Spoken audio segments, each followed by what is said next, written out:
This golfer's been playing since October. She's pretty new. Fairly athletic. Does a good job of swinging.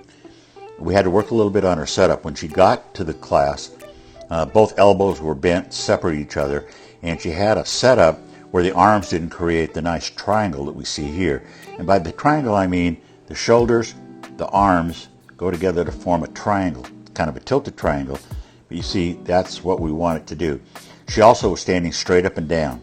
Didn't have this nice tilt that she's got here. So the lead hip is forward like it's supposed to be. The trail hip is bent that way. Okay. She's got a nice takeaway. A little bit of a sway up. That's all right. She's coming back to the target. Pulls the arms apart. This is how she used to set up. We've got to get her to get her arms nice and straight and let that club rotate. Notice where she is here. Take a look at her hand position. Then look at the hand position here. Those two need to stay the same.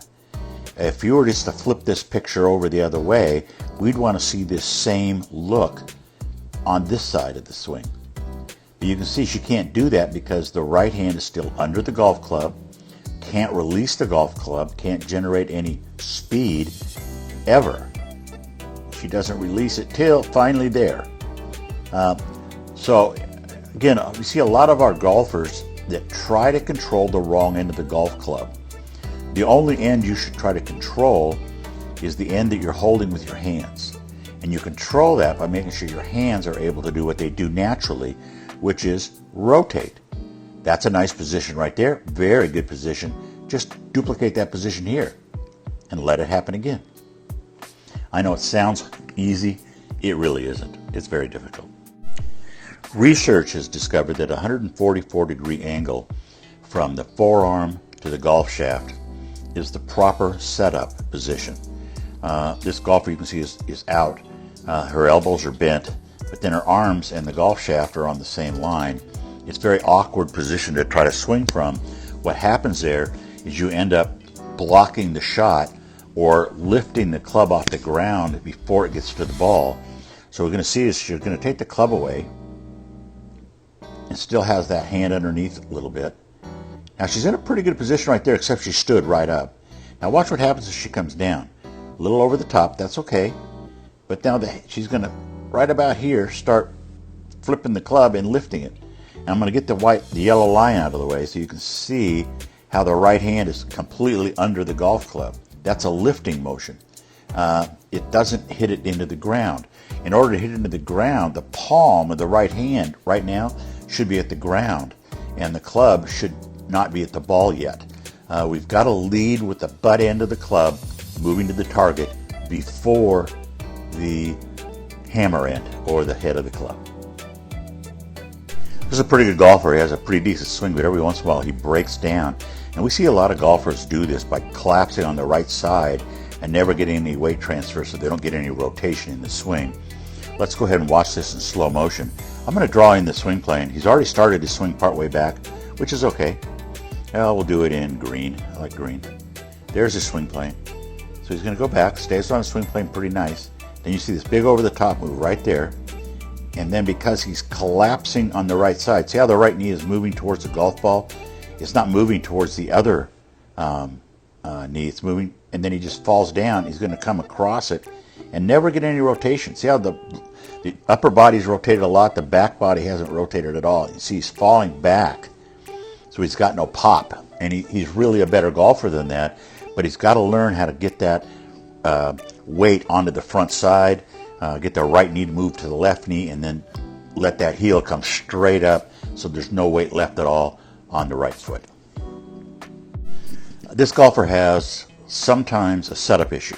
She has a tendency to do what I call slumping to the ball instead of standing athletic, wide, nice wide stance, the butt up, shoulder and head in line with the spine. So you can see her head's got a big bend in it right there. She needs to be bent forward a little bit more than she is there. The other day I took a still photograph of her when she thought she was bent over too far, and she could see that it was a really good posture. So what happens with this posture is you tend to get stuck. You can't move. So she has a pretty decent takeaway, and then she's going to drop down Now she's got nowhere for her arms to go. See, they can't get under because her hips are in the way. She gets stuck. The whole thing now, there's no extension, no power, a little weak shot. She's much better than that. You can see she's collapsing down on the right side. The shoulders have turned way more than the hips instead of the hips turning more than the shoulders. And she gets pulling that arm behind her and then finally comes up and out of the shot. All she has to do is start from a better position and she always hits the ball better. This golfer has a lot going on in his swings. In his swing, mostly it's his arms and hands that are creating all the issues he has, as well as a very upright two-plane swing. A two-plane setup like he's in right now, where his arms are at a different line than his club shaft, is very normal. Years ago, the two-plane swing, which means that the club moved at two different angles, kind of has disappeared. We've created more of a flat swing arc along the yellow line there. So you watch as we take the club back. See how his hands are coming out and away from him? And he's getting this big rotation. Now the club is stuck in behind him already. He's getting very, very steep. Shoulders are in a pretty good plane, but the hands keep going up and up and up and up and up and up and up and up and up. And now he's well out over the top. At the top of your backswing, your lead forearm and your shoulders should be parallel. That allows you to route the club down instead of out and over the top, coming in very steep. And there he's going to pull up. He has to pull up because look where his hands are. He's got to pull up and out of it or he's going to slam the club into the ground. So what we want to get him to do is shorten that backswing, get the hands more on this line here, and then route the club on the way down this way instead of over the top. He's getting away with it with his irons, but with the longer woods and his longer irons, he's struggling. Al's been suffering from a bit of a slice with this driver, and we're going to watch this video and it'll be very clear as to why he's got a slice. First off, he's going to be targeting an area about in here, and you can see he's aimed up pretty far left of that. So what's going to happen is he's going to have a swing that cuts across the ball, creating a slice. If he happens to hit it straight, it's because he's had the face a little close to the target line. So let's watch what happens. We'll do it slow motion to see what happens here. Slow-mo. Here we go. Takeaway's pretty nice. He's on plane. Then right here he comes a little over the top and out.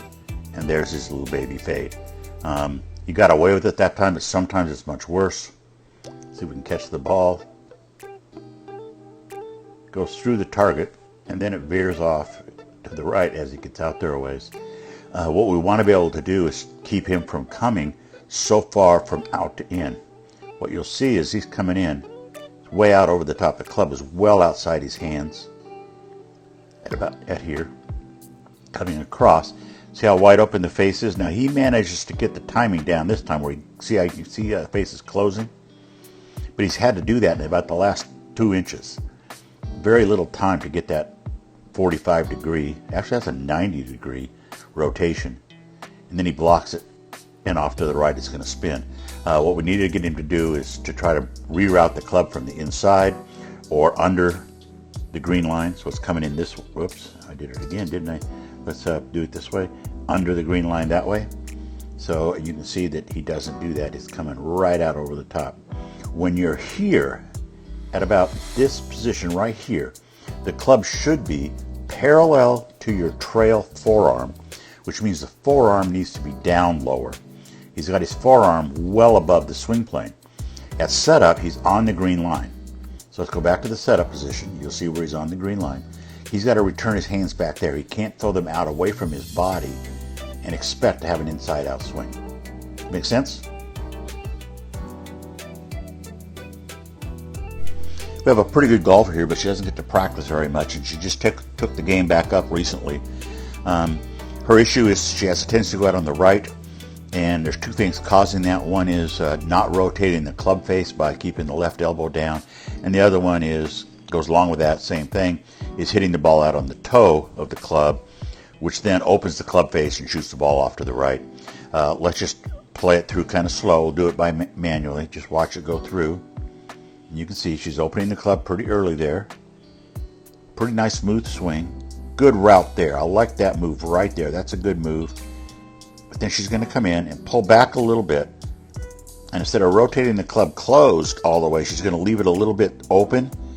And see how the club just opens right up when it hits the ball? Off to the right it's going to go, and it never gets a chance to close because she never extends her right hand down the target line, which allows the club to rotate closed. She still hasn't straightened out her right arm yet. So the arms are now separated quite a bit. There she got